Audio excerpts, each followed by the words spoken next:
हरे राम राम राम हरे हरे, हरे कृष्ण कृष्ण कृष्ण हरे हरे, हरे राम राम राम हरे हरे, हरे कृष्ण कृष्ण कृष्ण हरे हरे, हरि ओम। स्वस्ति श्री गणेशाय नमः। ओम श्री सरस्वती नमः। ओम श्री वेदपुरुषाय नमः।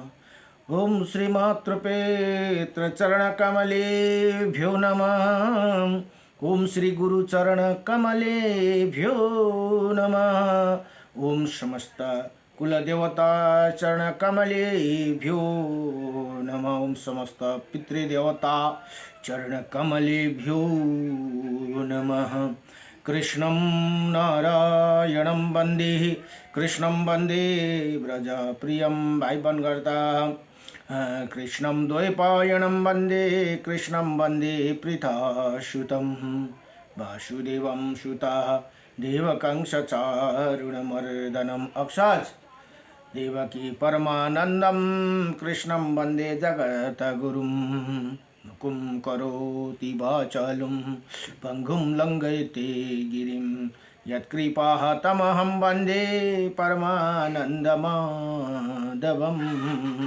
कस्तूरितिलकं ललाटपटले वक्षोस्तुले कौस्तुभं, नासाग्रे वरमौक्तिकं करतले वेणुकरे कङ्कणं, सर्वज्ञ हरिचन्दन सुललितं कण्ठे च मुक्तं बलिः।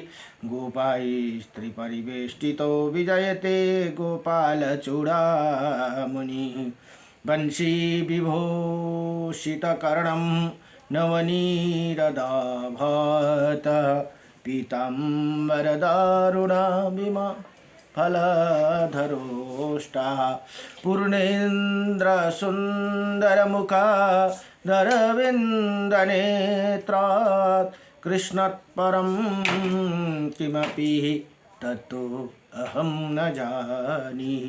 सच्चिदानन्दरूपायं विश्वोत्पत्यादिहेतवे त्रापत्राय विनाशायं श्रीकृष्णाय वयं नमः। ओम कृष्णाय वासुदेवाय हरये परमात्मने प्रणतक्लेशनाशाय गोविन्दाय नमो नमः। जय जय श्री राधे, जय जय श्री राधे मेरी स्वामिनी। मैं राधे जू की दास, जन्म जन्म दीजियो मोहे श्री चरण को वास, जन्म जन्म दीजियो मोहे श्री वृंदावन को वास। जय जय राधा रमण हरि, जय जय नवाला किशोर, जय जय गोपी चितचोर प्रभु, जय जय माखन चोर।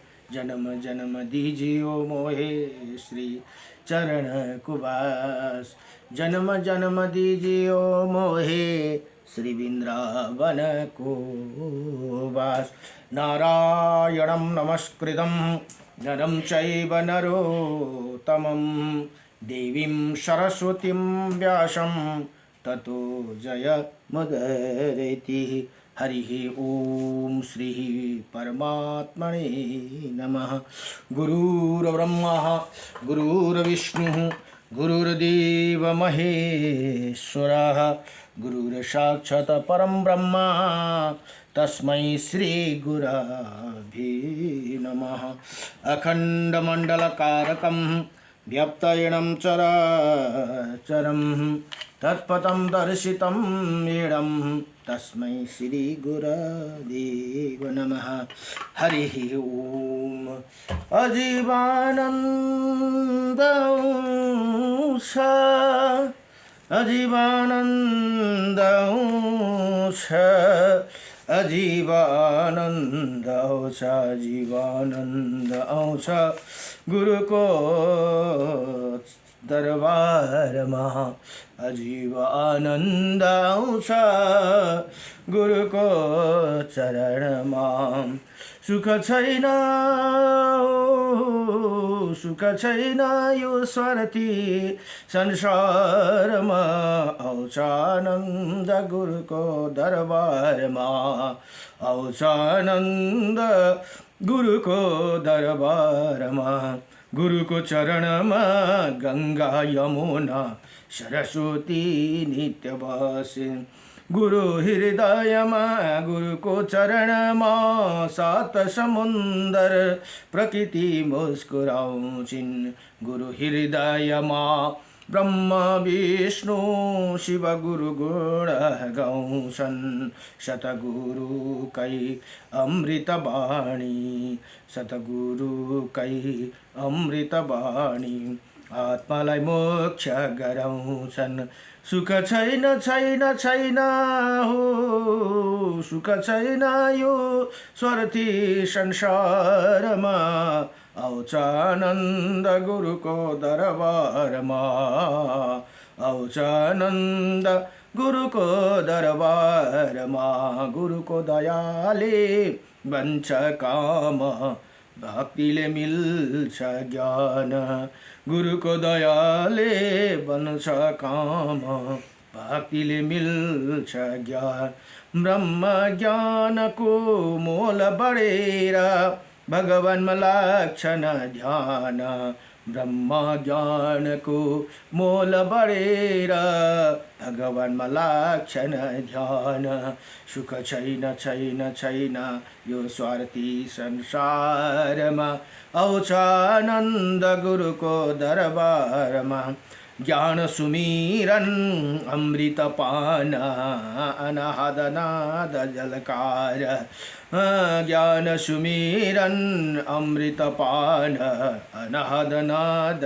जलकार पूर्ण गुरुको कृपा भएर बन्छ जीवन पार पूर्ण गुरुको कृपा भएर बन्छ जीवन पार सुख छैन छैन छैन छैन यो स्वार्थी संसारमा आउँछ आनन्द गुरुको चरणमा आउँछ आनन्द गुरुको चरणमा ओम नमो भगवते वासुदेवाय वासुदेवाय हरे वासुदेवाय कृष्ण प्रेममयी राधा राधा प्रेममयो हरि जीवन निधाने नित्यं राधा कृष्ण गतिर्ममं कृष्ण गतिर्ममं कृष्ण द्रवात् कृष्णाय द्रवं द्रविणं राधा राधाय द्रविणं हरि जीवन निधाने नित्यं राधा कृष्ण गतिर्ममं कृष्ण प्रेममयी राधा प्राणमयी राधा राधा प्राणमयो हरि जीवन निधाने नित्यं राधा कृष्ण गतिर्ममं कृष्ण द्रवमयी राधा राधा द्रवमयो हरि जीवन निधाने नित्यं राधा कृष्ण गतिर्ममं कृष्ण गृहे स्थितो स्थिता राधा राधा गृहे स्थितो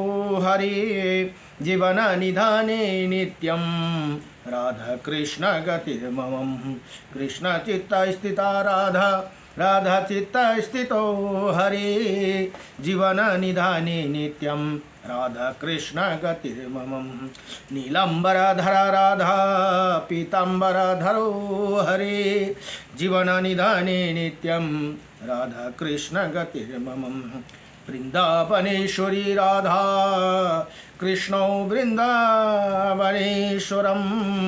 जीवन निधाने नित्यं राधा कृष्ण गतिर्ममं नारायणं परं ब्रह्म नारायणं परं तपः नारायणं परं देवः सर्वनारायणं सदा। रामाय रामभद्राय श्रीरामचन्द्राय वेदसे श्रीरघुनाथाय नाथाय सीताय पतये नमः। आज शनिवार हो। आज श्री गुरुचरण सरोज रज निज मन मुकुर सुधारी वरणौ रघुवर विमल जसु जोदायक फलचारी बुद्धिहीन तनु जानिके सुमिरो पवन कुमार बल बुद्धि विद्या देहु मोहि हरहु कलेश विकार। जय हनुमान ज्ञान गुण सागर जय कपीसतिहु लोक उजागर रामदूत तिलत बल धामा अंजनी पुत्र पवन सुत नामा महावीरा विक्रम बजरंगी कुमति के निवार सुमति के संगी कंचन बरन विराजे सुवेशा कानन कुंडल कुंचित कैसा हाथ ब्रजवर ध्वज विराजे कांधे मोज जनेऊ साजे शंकर सुबन केसरी नंदन तेज प्रताप महाजगवन्ना विद्यावान गुणी अति चातुर राम काज के करिबे को आतुर प्रभु चरित्र सुनब को रसैया राम लखन सीता मन बसैया सूक्ष्म रूप धरि सियास दिखावे विकट रूप धरि लंका जरावे भीम रूप धरि असुर सहारे रामचंद्र के काज सहारे लाई सजीवन लखन जियाई श्री रघुबर और सौरी लाई रघुपति काई बहुत बड़ाई तुम प्रिय भरत सम भाई सस बदन तुम्हारो जस गावे अस कही श्रीपति कंठ लगावे सनकादिक ब्रह्मादि मुनीषा दशरथ सहित अहिषा जाम कुबेर दिगपाल जयते कवि को ही सके काईते तुमार कर सुग्रीव काई राम मिलाए राजपद दाई तुम्हारो मंत्र विभीषण मनाना लंकेश्वर भय सब जग जाना जुग जो जुग शस्त्र जो जन पर भानु लियो ताई मधुर फल जानु प्रभु मुंद्रे कामिले मुखमाई जल्दी लगे अक्षर जनाई दुर्गम काज जगत के जेते सुमन सुगम अनुग्रह तुम्हारे तेती राम दुआरे तुम रखवारे हो न गया बेनु पसारे सब सुगल लही तुम्हारी शरणा तुम रक्षौ कौ को डरना आपने आपना तेज सारे हसारो हा आपी तीनों लोक हा कदे कापे भूत पिचाट निकट नहीं आवे माँ वीर जब नाम सुनावे न सरोग सब पीरा जनमत निरंतर हनुमत वीरा संकट ते हनुमान छुड़ावे मन कर्म वचन ध्यान जोलावे सब पर राम तपस्वी राजा तिनके काज सगल तुम साज और मन जो कोई लाए सोई अमित जीवन फल पावे चारे युग का प्रताप है तुम्हारा है प्रसिद्ध जगत उजियारा साधु संत के तुम रखवारे असुर निकंदन राम दुलारी अष्ट सिद्धि नवनिधि के दाता सबर दीना जानकी माता राम रसनु तुम्हारो पासा सदा रहो रघुपति के दास तुम्हारो भजन राम को पावे जन्म जन्म के दुख बिसरावे अंत काल में रघुपरपुर जाई जा जन्म हरि भक्त गाई और देवता चितनद धराई हनुमत स्वर सहसई सोई सर्व सुख कराई संकट कट मिटे सब पीरा जोई सुमिरन हनुमत बलबीरा जय जय जय हनुमान गोसाई कृपा करो गुरुदेव के नाही जोई शतपर पाठ कर कोई छुटा ही बंदी माँ सुख होई जोई हनुमान पड़े हनुमान चालीसा होई सिद्धि सकी गौरी सा तुलसीदास सदारि चेरा युगनाथ सदा हरि चेरा की जय नाथ हृदय मम डेरा पवन तन संकट हरणम मंगल मूर्ति रूप राम लखन सीता सहित हृदय बासुरभो दायिका छौसे जगतमा सबले लिनुहोस् हरि का नाम सबले लिनुहोस् राधा कृष्ण का नाम सबले लिनुहोस् श्री रामचंद्र का नाम सबले लिनुहोस् उमापति शंकर का नाम उदास युगनाथ को सबमा राधे राधे श्याम जय जय लक्ष्मी नारायण भगवान को जय जय राधा रमण भगवान को जय जय श्री रामचंद्र भगवान को जय जय उमापति शंकर भगवान को हरे राम राम राम हरे हरे। अहिले श्री ब्रह्माण्ड महापुराण अध्ययन हुँदैछन् र ब्रह्माण्ड महापुराणमा जम्मा 3 भाग भनेर बताइएको छ भने पूर्व मध्य र उत्तर भाग गरेर 3 भाग छन् भने 156 अध्याय र 12200 श्लोक भनेर यहाँ बताइएको छन्। हरे राम राम राम हरे। अब हिजोसम्म अहिले उत्तर भागको प्रसङ्ग चल्दैछ। हिजोसम्म 3 अध्याय सक्यो भने आज 4 अध्यायको प्रसङ्गमा श्री ब्रह्माण्ड महापुराणको उत्तर भागमा चतुर्थ उपसंहार पादको अध्याय 4 मा ब्रह्माण्ड वर्तत वर्ण व्रतत वर्णन भनेर यहाँ भन्नुहुन्छ।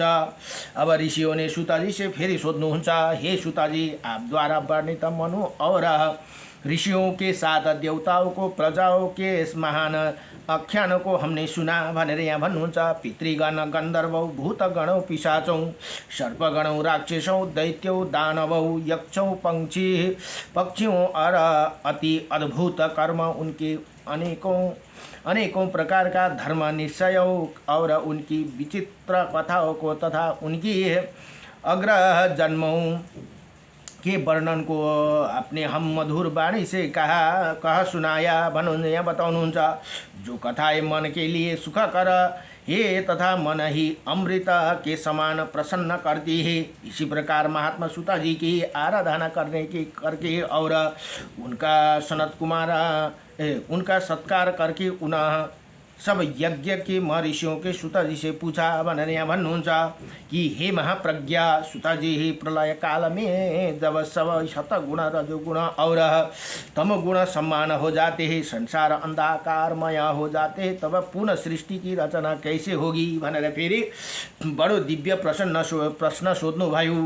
प्रलय काल में प्रकृति के समस्त विकारों को महत्व अहंकार एकादश इंद्रिय पंच तन्मात्राएं पंच महाभूतों को जब अव्यक्त प्रकृति अपने में विलीन कर लेती है, तब ब्रह्मा के प्रवृत्त रहने पर साहस पदार्थों की योग से कैसे सृष्टि होगी भनेर यहाँ बताउनु भयो। उसी तथ्य को कृपा पूछने वाले के हमको बताइए भनेर यहाँ भन्नुहुन्छ। ऋषियों ने जब इस प्रकार कहा तो तब लोमहर्षण, अब सुताजी को एउटा नाम लोमहर्षण पनि हो। उहाँको कथा सुनेर लोमहरू सबै हर्षण हुन्थ्यो अरे, त्यही कारण उहाँलाई लोमहर्षण पनि भनेर नाम राखिदिनु भयो। सुताजी प्रलय के बाद पुनः सृष्टि की रचना होगी व्याख्या करने का उपक्रम करने लगे। सुताजी बोले कि यहाँ अब मैं जिस प्रकार का पुनः सृष्टि की रचना होती है यहाँ ये वो बताऊंगा भनेर यहाँ सुताजी बताउनुहुन्छ। वो तो ये है तो पूर्व में भी पूर्व प्रसंग में भी भांति व भी जानने योग्य है। आप लोग ध्यान पूर्वक सुनिए। प्रत्यक्ष प्रमाण से जो अनुमान करने योग्य है, जिसका मन से भी प्राप्त नहीं करे पानी भी नहीं बता सकती है, ये उसे युक्तिपूर्वक तर्क के साथ वर्णन करूँगा भनेर यहाँ सुताजी बताउनुहुन्छ। अरू ऋषिहरूलाई ये प्रकृति परोक्ष होने के कारण अव्यक्त के समान किसी भी इंद्रियों से इसे जाना नहीं जा सकता भनेर यहाँ बताउने। तब किसी भी प्रकार से इसे प्राप्त नहीं किया जा सकता। इस प्रकृति के जितने भी महत्व अहंकार 11 इंद्रियों पंच तन्मात्राएं तथा 5 महाभूत ये 23 विकार है। उन सब विकारों को प्रकृति सदैव मिली हुई रहती है, अर्थात वो गुण प्रकृति में ही गुण से उनका विकारों में वर्तमान रहते हैं। प्रकृति और उसमें विकारों के गुण में समानता रहती है और पुरुषों की प्रकृति संध्या में से स्थिति रहती है। आश्रय अर्थात जो गुण प्रकृति में होते वो पुरुष के समान से समाविष्ट हो जाते हैं। अव्यक्त प्रकृति में प्रेम धर्म और अधर्म सदा विलीन हो जाते हैं। प्रकृति के 3 गुण है, सत्व रज और तमस 3 गुण छन् अरे प्रकृति का, सत्व रज और ताम। यी कल्प पनि 3 हुन् है। यिनै कल्पमा 3 भगवानले ब्रह्मा विष्णु महेशले सृष्टि गर्नुहुन्छ भनेर यहाँ बताउनुहुन्छ। सत्व रज और तमस। सत्व मात्रात्मक धर्म सतगुण में स्थित रहता है, तमो मात्रात्मक धर्म तमो गुण में स्थित रहते हैं और बिना विभाग किए हुए ये दोनों गुण सतगुण और तमो गुण समानता से स्थित रहते हैं भनेर यहाँ भन्नुहुन्छ। सृष्टि में सब कार्य बुद्धि से पूर्व जो प्रकृति तत्व है, प्रकृति तत्व है वही करता है। बुद्धि पूर्वक क्षेत्रज्ञ जीवात्मा उन गुणों को अपने अधिष्ठित करता है। अपने में अधिष्ठित करता है, अर्थात जो प्रकृति के गुण है उन्हीं गुणों को आत्मा स्वीकार करता है। इसी प्रकार जो क्षेत्रज्ञ प्रकृति के साथ मिलता है तो बुद्धि से संयुक्त, और फिर जब अभिमान अहंकार से भी मिलता है, जब क्षेत्र और क्षेत्रज्ञ प्रकृति के पुरुष दोनों में मिलन होते हैं, तब भोज्य और भोक्ता संबंध स्थापित होते हैं भनेर यहाँ बताउनु भयो। इसीलिए तीन गुण वाले कभी नष्ट ना होने वाले हैं। अव्यक्त समानता में स्थित होकर जब पुरुष में अधिष्ठित होती है, तब उसमें विस्मता पैदा हो जाती है। उसके बाद प्रकृति और पुरुष दोनों व्यक्ति से इंद्रिय पंच तत्व भूत शरीर को अधिष्ठित होते होंगे भनेर यहाँ बता। जब प्रधान तत्व प्रकृति क्षेत्रज्ञ द्वारा अधिष्ठित हो जाते हैं, तब ये प्रकृति महादादी से पंचभूत पर्यंत समस्त व्यक्ति शरीर में विकार पैदा करेगी भनेर यहाँ बताउनु भयो। अर्थात ये सब एक दूसरे के विकार में पैदा होते ही भाव है कि पुरुषार्थित प्रकृति में जब सत्व को उदक हुआ, तब प्रकृति का विकार जो त्रिगुणात्मा का सत्व रज और तमः युक्त है, वही त्रिगुणात्मा होने के कारण पंच महाभूतों और इंद्रियों का कारण है भनेर यहाँ बताउनु भयो। प्रकृति में जैसे महत्व व्याप्त है, उसी तरह महत्व से अहंकार व्याप्त है। भूतादि रूप तामस अहंकार है, विकृति होकर शब्द तन्मात्रा आकाश को पैदा किया। शब्द तन्मात्राओं से विकार पैदा हुआ तो स्पर्श तन्मात्रा का वायु की उत्पत्ति हुई। तब आकाश से वायु को आवृत किया, फिर वायु विकृति हुआ, तब तेज मात्रा अग्नि को उत्पन्न किया, जो वायु से आवृत्ति रहा, फिर अग्नि ही विकृति हुई तो उसने रस मात्र का जल को उत्पन्न किया, जो अग्नि से आवृत रहा भनेर यहाँ बताउनु भयो। फिर जब जल से विकृति पैदा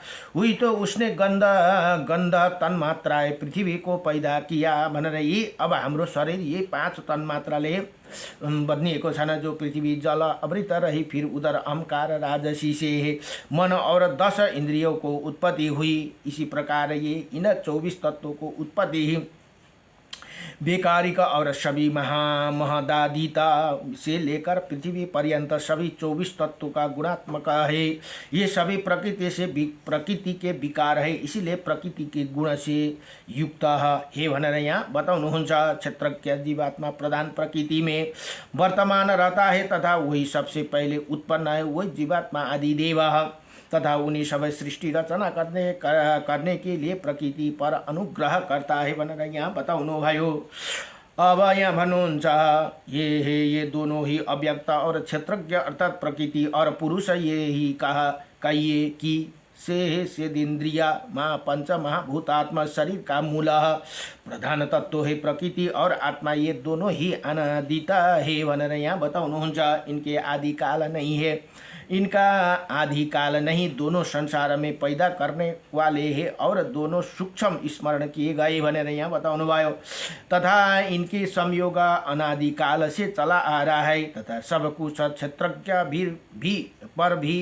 पर ही निर्भर है। क्षेत्रज्ञ जीवात्मा को रहने पर ही प्रकृति का अस्तित्व है। जीवात्मा के रहने पर प्रकृति सक्रिय होती है, ना रहने पर उनके कोई क्रिया नहीं होती भनेर यहाँ यसरी बताउनु भयो।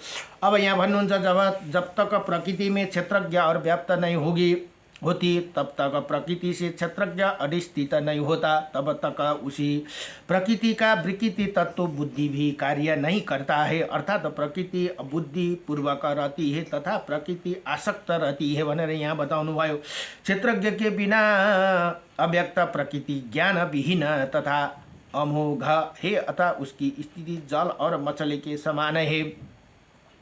जैसे मछली जल के बिना जीवित नहीं रह सकती, उसी प्रकार ये प्रकृति अव्यक्त क्षेत्रज्ञ के बिना नहीं रह सकती है। पर प्रवृत्ति से पूर्व अर्थात सृष्टि करने से पहले दोनों पूरी तरह एक दूसरे में व्याप्त होती। वही ज्ञानहीन पुरुष प्रकृति के रजोगुण सतोगुण और तमोगुण से प्रवृत्त होता है भनेर यहाँ बताउनु। प्रकृति के समय महत्व बुद्धि से लेकर पंचता महाभूत आदि विशेषता का कभी तत्व रजोगुण आवृत होते, उसी रजोगुण आवृत महातत्व बुद्धि भूत आदि के विशेष के प्राप्त होती है भनेर यहाँ बताउनुहुन्छ। होता है ऐसे ठीक वैसे ही, और फिर वो भूतादि विशेषता इंद्रियता के प्राप्त करते हैं, अर्थात जब तन्मात्राएं पंचभूतों की ही उत्पत्ति होती है तब सबके संकल्प विकल्प माना को अभी अहम तत्व के प्रादुर्भाव होती है। फिर शब्द तन्मात्रा के ज्ञानार्थ श्रोत्रेन्द्रिया का रस तन्मात्रा के ज्ञानार्थ तत्वज्ञेन्द्रिया का भी रूपांतर मात्रक को देखने के लिए नेत्र का, इसी तन्मात्रात्मक जल को स्वाद के लिए जीवाह का, तथा गंध तन्मात्रा का लिए तन्मात्र का पृथ्वी के ज्ञानार्थ घृणेन्द्र अतः प्रादुर्भाव हुआ।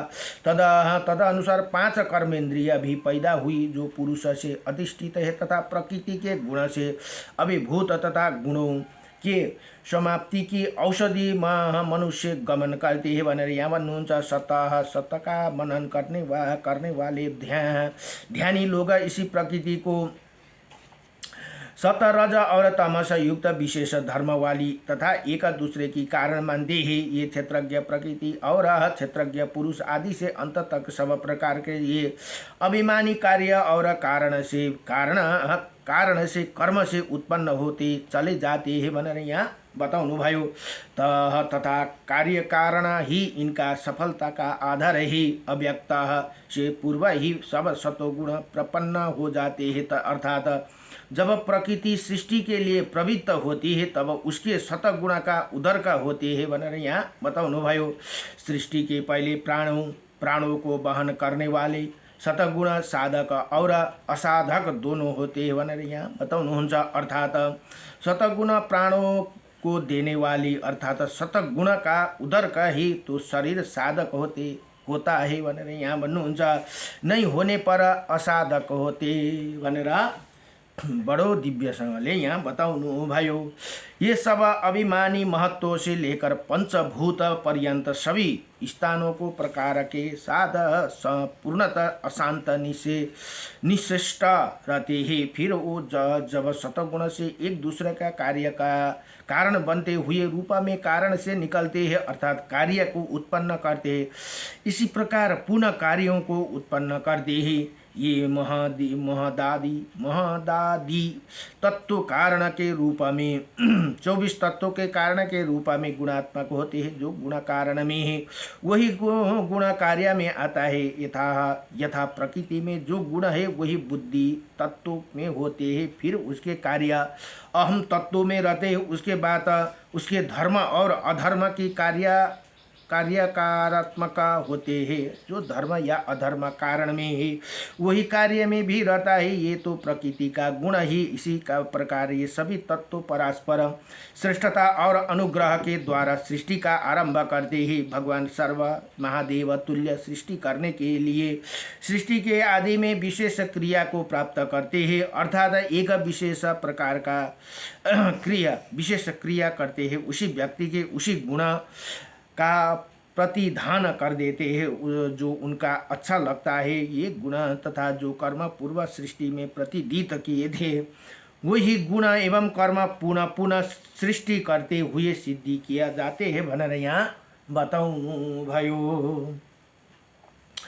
अब हिंसक अहिंसक कोमल स्वभाव क्रूर धर्म अधर्म सत्य और असत्य इन सब भावों को युक्त गुण उसी व्यक्त में भर दिए जाते हैं जो जिसके अच्छे लगते हैं। पंच महाभूतों इंद्रियों को विशेष मूर्तियों के भूतों का वियोग गुणों से सम्यक रूप से प्रवृत्ति होती है भनेर यहाँ बताउनु भयो।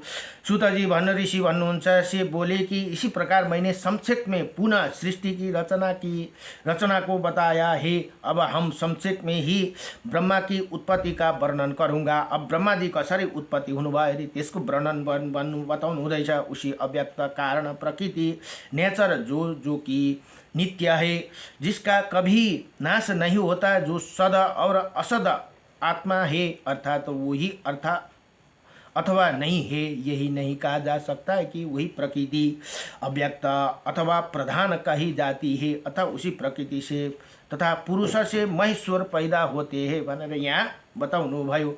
फिर वो महेश्वर उत्पन्न होकर ब्रह्मा की संज्ञा प्राप्त करते हैं, अर्थात ब्रह्मा नाम से पुकारे जाते हैं। उसके बाद अभिमान गुण वाले लोगों की रचना करते हैं, तब वो अपने महत्व बुद्धि से अहंकार को पैदा करते हैं और उसी महत्व से अपने पंचमहाभूतों और एक साथ पंचभूतों को इंद्रियों को पैदा करते हैं भनेर यहाँ बताउनु भयो। फिर उन महाभूतों अनेकों प्रकार का भूत भेद पैदा होते हैं, क्योंकि संसार के जितने भी पशु पंक्षी मनुष्य वृक्ष पर्वत नदी नदी समुद्र सभी तो भूत भेद ही है भनेर यहाँ भन्नुहुन्छ। अतः उन महाभूतों से ही सभी अचेतन पदार्थ उत्पन्न होते हैं।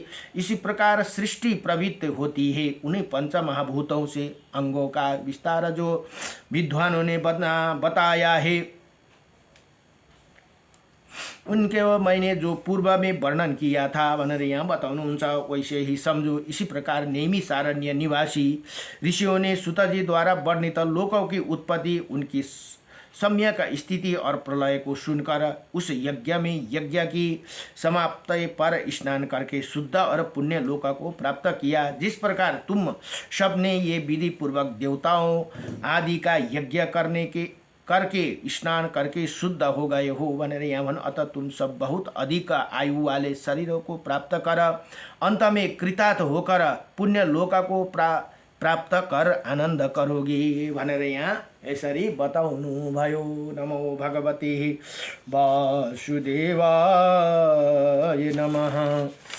अब यहाँ भन्दा ये सभी नैमिषारण्य निवासी यज्ञकर्ता ऋषि लोग इसी यज्ञ को देखकर और स्पर्श करके तभी सभी यज्ञ स्नान का स्वर्ग को चली गई। सुताजी भन्नुहुन्छ यहाँ सामने उपस्थित ऋषियों ने बोले कि जिस प्रकार वायु देवताले बताउनु भएको कथा ये सुनकर वो ऋषिगण स्वर्ग चले गए, उसी प्रकार द्विजश्रेष्ठ ब्राह्मणों तुम भी अनेकों प्रकार का मुख्य यज्ञ किए हैं, अतः सभी लोग स्वर्ग जाने वाले हो भनेर यहाँ बताउनु भयो। इसी प्रकार इसी ब्रह्मांड महापुराण में प्रथम प्रक्रिया पाद में जिसकी कथा का परिग्रह के उनके बाद अनुसंग पाद है, उसके बाद उपोदघात पाद है और अंत में उपसंहार। अहिले यो उपसंहार पाद है चतुर्थ के रे तृतीय भाग को।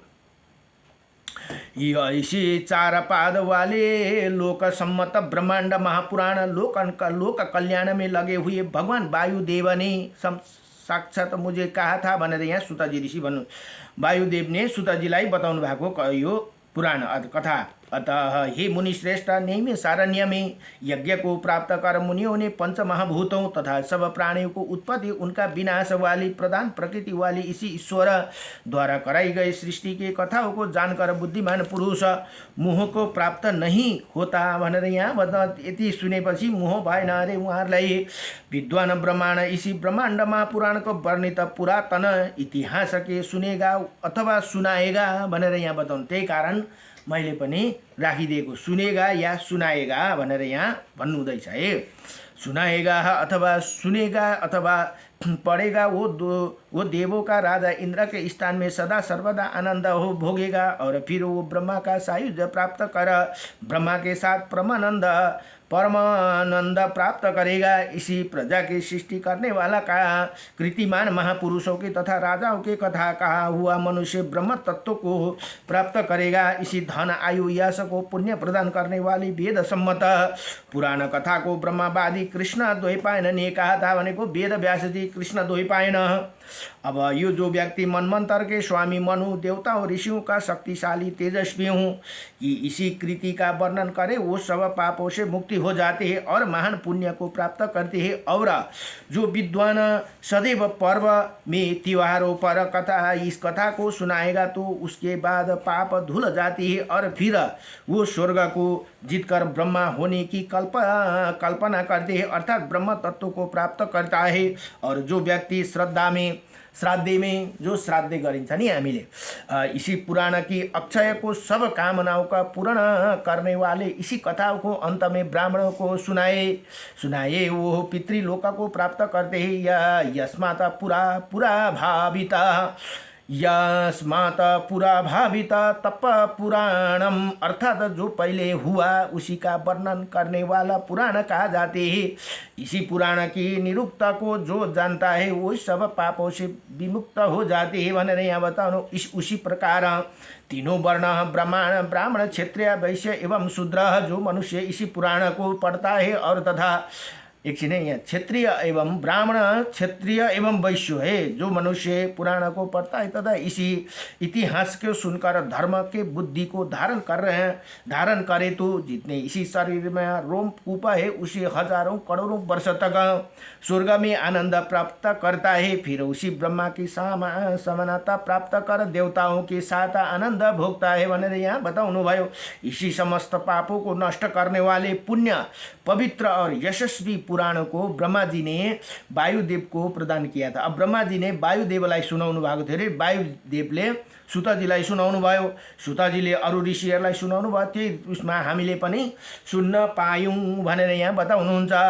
उन वायुदेव ने शुक्राचार्य को प्राप्त कर लिया और फिर शुक्राचार्य ने बृहस्पति से प्राप्त किया। उसके बाद बृहस्पति ने सविता को कहा, उनके बाद सविता ने मृत्यु को और मृत्यु ने इंद्र को कहा, इंद्र ने वशिष्ठ को कहा, वशिष्ठ ने सारस्वत को कहा, फिर सारस्वत ने त्रिधामा को और त्रिधामा ने सारदत्त को, सारदत्त ने त्रिविष्टा को, त्रिविष्टा ने अंतरिक्ष को प्रदान किया, फिर अंतरिक्ष ने चर्षि को, उन चर्षि ने त्रयारुण को, फिर त्रयारुण के धनंजय को प्राप्त किया। अब यसरी सुनाउँदै सुनाउँदै आएको है किया। तब उन धनंजय ने कृतंजय से कहा, कृतंजय से तृणाजय से प्राप्त किया और उसमें भी भारद्वाज ऋषि ने प्रदान किया। भारद्वाज ने गौतम को दिया, गौतम ने फिर निरंतर को कहा, निरंतर ने तो फिर वज्रश्रवा के लिए कहा, उन वज्रश्रवा ने सोम सूक्ष्म के लिए, सोम सूक्ष्म ने तृण बिंदु को प्रदान किया, तृण बिंदु ने दक्ष को कहा और दक्ष ने शक्ति को कहा, शक्ति से गृहस्थ पराशर ने पराशर को कहा। पराशर भनेको जो कृष्ण द्वैपायन वेद व्यास का पिताजी हुनुहुन्छ। इसी पुराण को सुना। अब पराशर ने जातुकर्ण से प्राप्त किया और उन्हीं जातुकर्ण ने से प्रभु द्वैपायन को प्राप्त किया। उसके बाद मुनिश्रेष्ठ द्वैपायने मैंने प्राप्त किया भनेर यहाँ सुतजी ऋषि भन्नुहुन्छ। अब मैंने फिर इसी पुराण को असीमित बुद्धि वाले अपने पुत्र को कहा। इसी प्रकार वो पुराण ब्रह्मा आदि गुरु को कहा हुआ वाक्य है, ये कोई सामान्य नहीं है,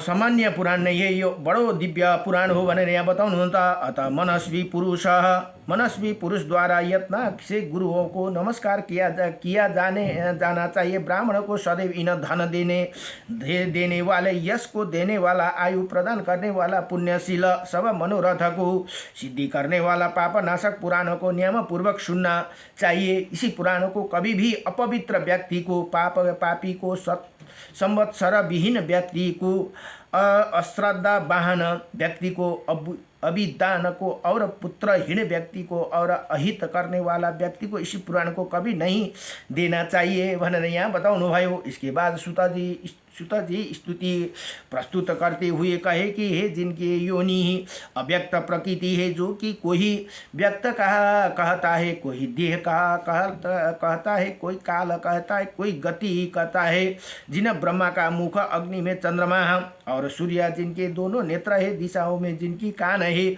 वायु जिनकी नासिका है, वेद जिनकी वाणी है, अंतरिक्ष जिनका शरीर है, पृथ्वी जिनके पैर है, तारागण जिनके रोमक कूप है, सभी स्वर्ग जिनके मस्तक है, विद्या और उपनिषद जिनकी पूछ है और उन देवों के देव उत्पन्न करने वालों को उत्पन्न करने वाला, यज्ञात्मा में सत्य लोक में प्रतिष्ठित, श्रेष्ठ में श्रेष्ठ, वर देने वाला महेश्वर आदि देव ब्रह्मा को प्रयत्न पूर्वक नमस्कार करता हूँ भनेर यहाँ बताउनु भयो।